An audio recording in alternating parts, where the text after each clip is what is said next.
வணக்கம்.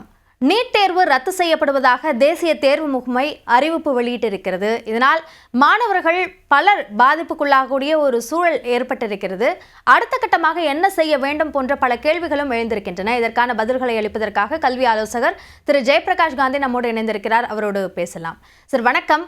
இப்போ இந்த தேர்வு ரத்து செய்யப்பட்டதன் காரணமாக என்னென்ன பாதிப்புகளை மாணவர்கள் எதிர்கொள்ள நேரிடும்? இல்ல கடுமையா, அதாவது ஃபர்ஸ்ட் பாதிப்பு வந்து மெடிக்கல் ஆஸ்பிரன்ஸ். ஏன்னா அவங்க இப்போ ஒரு வருஷ கணக்கு 2 வருஷமா ப்ரிப்பேர் பண்ணி ரிப்பீட்டர்ஸ் எல்லாம் ஒரு 2 வருஷமா ப்ரிப்பேர் பண்ணி கண்டிப்பா ஒரு மனசு சுமை இல்லாம இருந்திருப்பாங்க. இப்போ சடனா திரும்பி இந்த எக்ஸாம் கேன்சல்டு அப்படின்னா திரும்பி ப்ரிப்பேர் பண்ணும். அவங்களுடைய கண்டிப்பா அது ஒரு பெரிய ஒரு பாதிப்பு ஏற்படும். அதுல சில நல்ல பெர்ஃபார்ம் பண்றவருடைய மாணவர்களுடைய பாதிப்பு ஏற்படும். ஏன்னா அவங்க அந்த ஸ்ட்ரெஸ்னாலேயே அடுத்த தடவை மார்க் கம்மியா வாங்கலாம். ஸோ இந்த மாதிரி நிறைய ப்ராப்ளமாக இருப்பது. இது மட்டும் இல்லாமல் மற்ற அட்மிஷன் ப்ராசஸ், மருத்துவ சார்ந்த படிப்பு ஆகட்டும், இல்லை அக்ரி ஆகட்டும், வெட்டினரி ஆகட்டும், ஃபிஷரிஸ் ஆகட்டும், இல்லை பொறியியல் படிப்பு ஆகட்டும், not only Tamil Nadu state, all India லெவல்லையே பாதிப்பு ஏற்படுறதுக்கு வாய்ப்பு இருக்கு. அப்படி இந்த மாதிரி ஒரு பெரிய பாதிப்பு இது ரொம்ப கடுமையாக கண்டிக்க வேண்டிய சூழ்நிலையில் நாங்கள் இருக்கோம் கல்வியாளர்கள். ஏன்னா நீட் ஆரம்பித்த காலத்திலேருந்து இன்னைக்கு வரைக்கும் முறைகேடுகள் எல்லாமே நீட் நடந்திருக்கான்னா கண்டிப்பாக கிடையாது. இது national testing agency again proved that it doesn't have capability to run or conduct examination of such a big stature of NEET.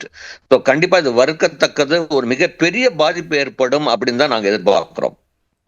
மாணவர்களும் சரி, பெற்றோர்களும் சரி, இதில் நிறைய சிக்கல்களை சந்திக்க நேரிடுது. நீங்கள் சொன்ன மாதிரி அந்த மாணவர்களுக்கான அந்த அட்மிஷன் சார்ந்த ப்ராசஸ் அது தள்ளி போகிறது அப்படின்றத தாண்டி மன ரீதியாக பல பிரச்சனைகளையும் சந்திக்க வேண்டிய ஒரு சூழல் ஏற்படும் இல்லையா? கண்டிப்பா மன ரீதியில மிகப்பெரிய பாதிப்பு ஏற்படுங்க. நினைச்சு பாருங்க, இப்போ அதுவும் இப்போ ஒரு கடுமையா அவங்க ப்ரிப்பேர் பண்ணிட்டு நல்லா சில மாணவர்கள் நல்லா எழுதியிருப்பாங்க. அவங்க அந்த ரிலாக்ஸ் மூட்ல பிறகு திரும்பி அந்த ஒரு கான்சன்ட்ரேஷன், அந்த அடாப்ஷன் ஆஃப் கான்செப்ட், அப்ளிகேஷன் எல்லாம் கொண்டு வரதுக்கு இன்னும் டைம் ஆகும். இப்ப சடனா திரும்பி நீங்க 2 வாரத்துல எக்ஸாம் நடத்துவோம் அப்படின்னா கண்டிப்பா இது ஏற்கத்தக்கதும் கிடையாது. அது இப்போ இதுக்கு மாற்று சிலது கண்டிப்பா கொண்டு வரணும். கண்டிப்பா அந்த பழைய எக்ஸாமுடைய எவாலுவேஷன் ப்ராசஸையும் பண்ணணும். அவங்க பண்ணியிருந்தாலும் பழைய எக்ஸாமினேஷன் ப்ராசஸையும் எவால்வ் பண்ணணும். எங்க நடந்திருக்கு, எந்த இடத்துல நிறைய ஸ்கேம் நடந்திருக்கு அப்படின்னு. அந்த மார்க் எடுத்துக்க நான் சொல்லலை, but to avoid such things in future. Plus இது ஒரு என்கொயரி கமிட்டி நடத்தணும். ஒரு ரிட்டையர்ட் ஜட்ஜ் மூலமாக இந்த லீக்கான பேப்பரையும் எவாலுவேட் பண்றது வேணா பப்ளிஷ் பண்ணாம இருக்கலாம். அவங்களுடைய இன்டர்னல் என்கொயரிக்காக பண்ணணும். அது கண்டிப்பா தேவைப்படுது. அப்பதான் தெரியும் எவ்வளவு பாதிப்பு அப்படிங்கிறது அந்த விசாரணை கமிட்டிக்கும் தெரியும். அடுத்தது நாம என்ன சொல்றோம் அப்படின்னா இன்னும் கொஞ்சம் டைம் கொடுக்கணும். ஏன்னா இது பாதிப்பு ஏற்பட்டுதான் இருக்கு, வேற வழியே கிடையாது. இது நம்ம கோவிட் காலத்துல கூட நிறைய கொஞ்சம் போஸ்ட்போன் பண்ணோம், ரொம்ப லேட்டா நடத்தணும்.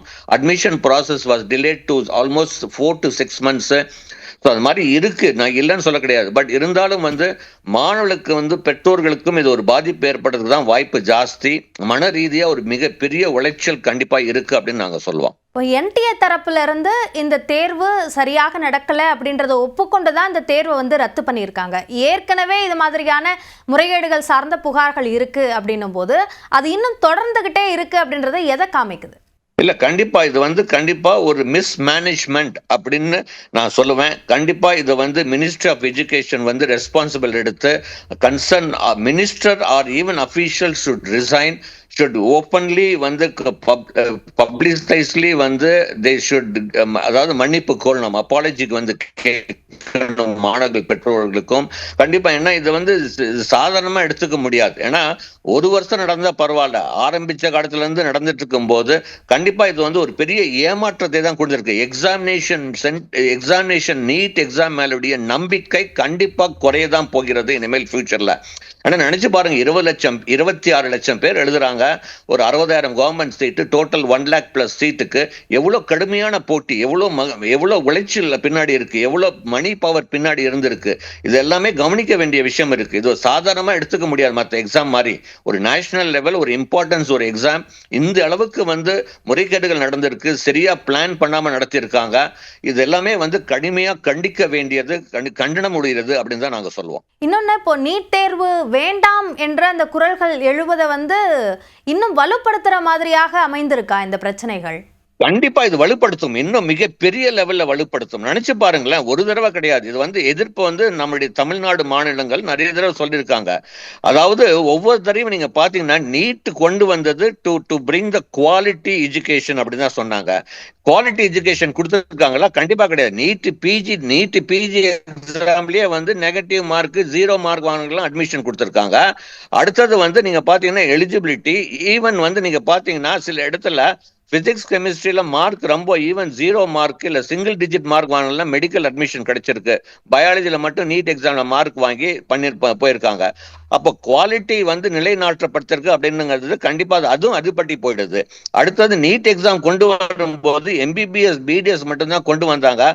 போக போக பாத்தீங்கன்னா இந்த வருஷம் பிசியோதெரபி, இது ஆக்குபேஷனல் தெரபிக்கு கொண்டு வந்துட்டாங்க, நர்சிங் கொண்டு வந்தாங்க. மற்ற ஸ்டேட்ல வெட்டினரி அட்மிஷன் கொண்டு வந்து, நம்ம தமிழ்நாட்டில் வெட்டினரி கிடையாது நீட்டு. ஸோ இந்த மாதிரி மறைமுகமாக நிறைய இந்த கோச்சிங் சென்டருக்கு ஒரு முக்கியத்துவம் கொடுத்து அவங்க பணம் சம்பாதிக்கிறதுக்காக தான் பணம் மாதிரி இருக்கு. நினைச்சு பாருங்க, ஒரு நீட் எக்ஸாம் எதுக்கு 40 நாள் +2 எக்ஸாம் முடிச்சு 40 நாள் தள்ளி நடத்தணும்? ஜேஇ எக்ஸாம் அடுத்த ஜனவரி மாசமும் நடத்துறாங்க. அதுக்கப்புறம் நீங்க இந்த எக்ஸாம் முடிச்ச அடுத்த வாரமே நடத்துறாங்க. ஜேஇ மாதிரி ஒரு நேஷனல் லெவல் இம்பார்ட்டன்ஸ் எக்ஸாம் இமிடியா நடத்தும் போது ஏன் நீட்டுக்கு மட்டும் 40 நாள் தள்ளி கொடுக்குறீங்க? கோச்சிங் சென்டர் சம்பாதிக்கிறதுக்காக பண்றீங்களா? இல்ல இந்த ஷார்ட் டர்ம் 40 நாள்ல ஒரு மாணவன் எப்படி 11th and 12th சிலபஸை கம்ப்ளீட் பண்ண முடியும்? why should they do this all this அப்படின்னு தான் கேட்கிறோம். ஸோ இது ஒன்னு ரெண்டு ஒரு விஷயம் கிடையாது. ஸோ இந்த மாதிரி கண்டிப்பா நிறைய சீர்திருத்தங்கள் கொண்டு வரணும், இன்னும் கடுமையான ஒரு விதிமுறைகள் கொண்டு வரணும். Not on students, on the conduct of examinations அப்படின்னு சொல்றோம். இதுதான் நாங்க சொல்றோம். இது ஸ்டூடெண்ட்ஸுக்கு ஆல்ரெடி நிறைய ரெகுலேஷன்ஸ் கொண்டு வந்திருக்காங்க. ஸ்டூடெண்ட்ஸ் எல்லாமே ஃபாலோ பண்றாங்க. கொஞ்சம் வருத்தப்படுறாங்க ஸ்டூடெண்ட். பட் இது பழகி போச்சு அப்படின்னு சொல்லுவோம் நாங்க. அதாவது எந்த ரிங்கும் போடக்கூடாது, கோல்டு எதுவும் போடக்கூடாது, ப்ராப்பர் ஹை ஹீல் ஷூ போடக்கூடாது. ஓகே, இது எல்லாமே அக்செப்டபிள் இன்னைக்கு இருக்கிற ஏஐ டெக்னாலஜி இல்ல. பட் நினைச்சு பாருங்க, எக்ஸாமினேஷன் சிஸ்டமே ப்ராப்பரா இல்ல, ஸ்கேம் நடக்குது அப்படின்னா எப்படி ஒரு நம்பிக்கை வரும் ஃபியூச்சர்ல மாணவர்களுக்கும் பெற்றோர்களுக்கும்? இதுதான் நாங்க கேட்கிற கேள்வி. இறுதியாக கேள்வி, இப்போ மாணவர்களும் பெற்றோர்களும் என்ன செய்யணும் அடுத்த கட்டமாக? இப்போ தேர்வு அறிவிப்புக்காக காத்திருக்கிறது மட்டும்தான் அவர்களுக்கான வழியா?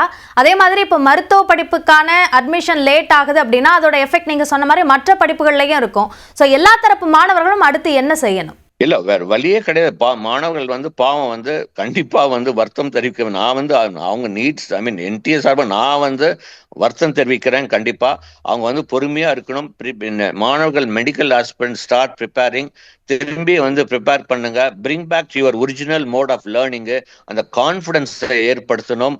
அதாவது அங்க இருக்கிற ஸ்கூல் டீச்சர்ஸோ, அதாவது அவருடைய பேரண்ட்ஸோ கண்டிப்பா நிறைய மோட்டிவேட் பண்ணி ஸ்டூடெண்ட்ஸை அந்த பழைய bring back to their learning adaptability, அதுதான் நாங்க சொல்றோம். அது கொண்டு வரணும். ஏன்னா நீட் மெடிக்கல் ஆஸ்பிரண்ட்ஸ் மற்ற ஸ்டூடெண்ட்ஸ் கொஞ்சம் பொறுமையா அவசரப்பட வேணாம், வெயிட் பண்ணுங்க. ஏன்னா என்டையர் அட்மிஷன் ப்ராசஸ் ஸ்லோ ஆகிறதுக்கு டிலே ஆகிறதுக்கு வாய்ப்பு இருக்கு.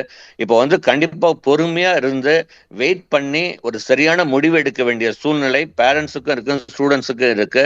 So don't get worried, be patience and look and decide about your future career. அதுக்கான சரியான தருணம் வரும். ஓகே, இது நடந்திருக்கு.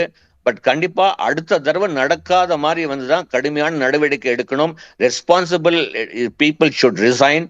இதுதான் நாங்க சொல்றது. ஏன்னா there should be, அதாவது இது ஒரு முன்னேற்றத்தை எடுத்து காட்டணும். அதாவது யாராவது ஒன்று தப்பு பண்ணா they should take responsibility and also give way for the other people to make the examination more properly in transparent way அப்படிதான் சொல்லுவோம். ஸோ பேரண்ட்ஸ் ஸ்டூடெண்ட்ஸுக்கு நான் சொல்றோம், பொறுமையா இருங்க. கண்டிப்பா இது நடந்திருக்க கூடாது, நடந்திருக்கு. கண்டிப்பா start preparing medical aspirants. Other people should have patience to look forward for admission process. NEET தேர்வு ரத்து குறித்த கருத்து பகிர்விற்கு நன்றி திரு ஜெயபிரகாஷ் காந்தி. நன்றி.